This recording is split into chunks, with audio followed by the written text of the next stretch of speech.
This is the Wolverine Marvel Legends Wolverine. The figure is part of the Puck Build-A-Figure collection and I think this entire wave is a previews exclusive, a previews magazine exclusive, and should be available at hobby shops and online stores. Now, before we begin, I'll just show you the packaging. Here it is. No variant, it's just the astonishing X-Men Wolverine uniform, and currently his uniform, I think, and some modifications. Here's the rest of the assortment. Instead of Rogue, we got Emma Frost, Sabretooth, and we only get the X-Men versus Avengers Cyclops. We don't astonishing Cyclops. We don't get the Phoenix 5 Cyclops for some reason, because Hasbro has already announced in 2013 San Diego Comic-Con that the Rogue figure, the variant of Emma Frost, and the variant Cyclops, which is the Phoenix 5 Cyclops, will never see the light of day. Even if they've already built some pieces, they've already made some copy, they already produced some of the figures.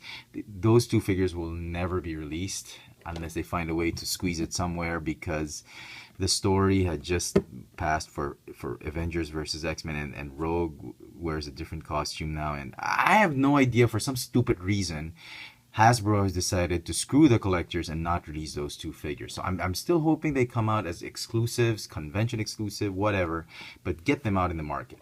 The second gripe I have with this particular wave is that for every case, when I talk about case, I mean, for those of you new to collecting, a case is a box, essentially a box with a complete set of figures for the wave that you get for the store.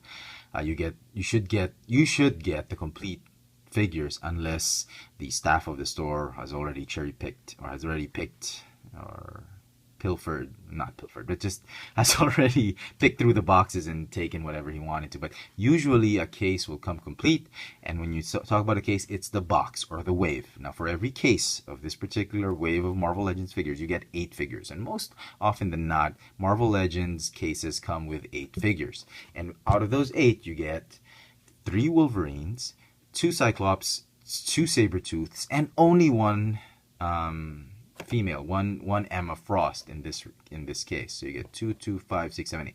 Yes, only Emma Frost, Sabretooth, and Cyclops have the pieces to build Puck.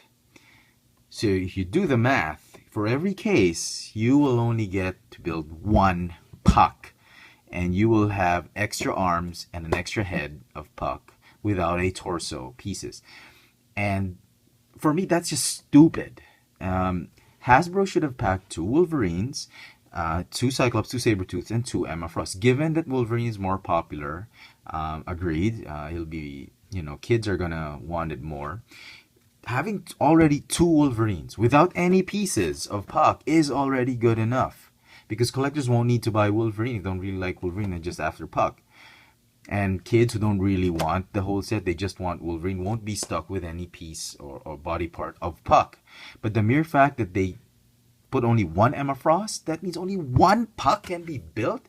This is the reason retailers are not ordering Marvel Legends anymore, and that's why they're canceled. Hasbro is forced to cancel the Marvel Legends wave because of this stupid arrangement, this stupid assortment that you're gonna get some leftovers. I mean, who's gonna want to buy just Cyclops and Sabretooth without an Emma Frost?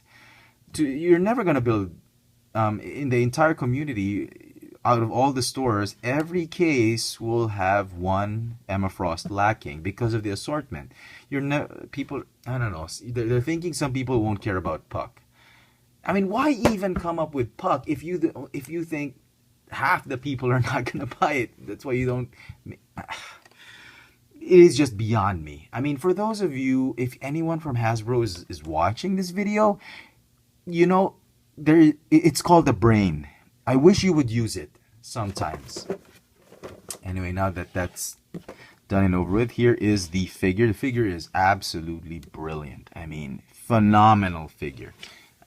Here is the original version of this figure. This is the from the I can't even remember which wave this is. I think this is from the Epic Heroes wave. the X-Force Wolverine. This is the single carded version. The San Diego Comic-Con version has the matte gray finish, not the silver finish. It's exactly the same figure. If you know the claws are removable, I'm sure these are also removable. I'm not going to risk removing the claws because it took me a while to sift through several Wolverines and to find one with just straight claws that don't go left. It doesn't go to the right, doesn't go up or down. It just goes straight, you know, straight and firm. It's never very hard to find that. Most of the time it goes left or right, whatever, but this one's just straight. And both hands had straight, and so I'm not gonna risk it. Anyway, so here's the original version. Exactly the same mold, same articulation. I'd forgotten to mention about these extra chest arm articulation, but I'll talk about that later. The only difference being the paint apps, obviously. So let me just stand him up. Whoa, what's going on? Okay.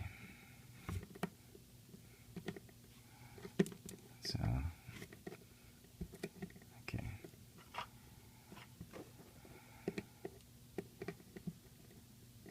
All right, there he is.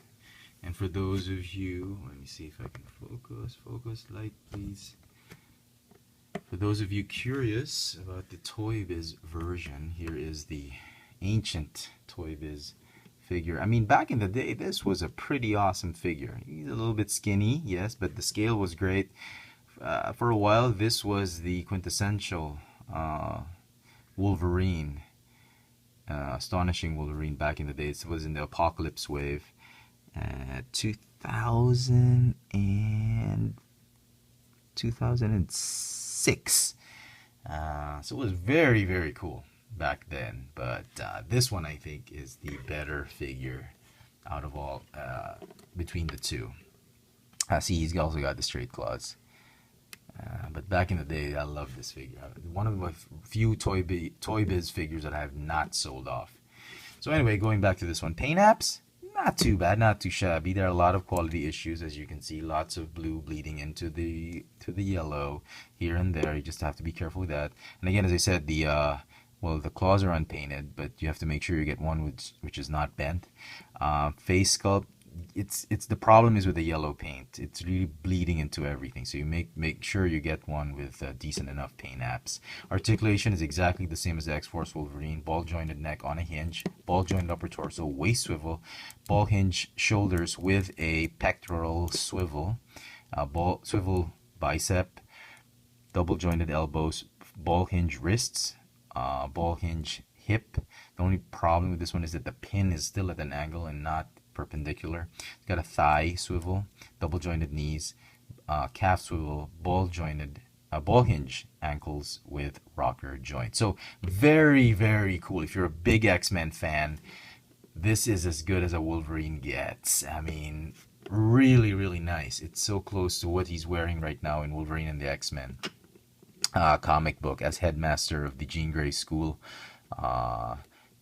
Really nice, and the fact that they use the same fantastic mold as that, I'm just waiting for a brown version, and you know the whole Wolverine team set would be complete for my X-Men shelf. Absolutely phenomenal figure. I highly recommend it. You know, if you're a big Marvel Legends fan, you don't really read up on the comic books. He's an Avenger, by the way, so you're gonna want to get this figure as well. Definitely a must-have. Despite the quality issues, I still give it a 10 out of 10. So there you go, folks. Hope you enjoyed this video review. If you did, please click the thumbs up icon on the bottom. Follow me on Twitter for my toy purchases, Instagram for my toy sightings here in Manila, Keek from mini toy hauls. 2 channels on YouTube. Chefatron will have all the reviews and toy hauls.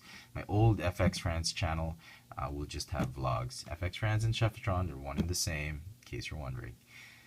This is the Marvel Legends Wolverine. Thanks for watching.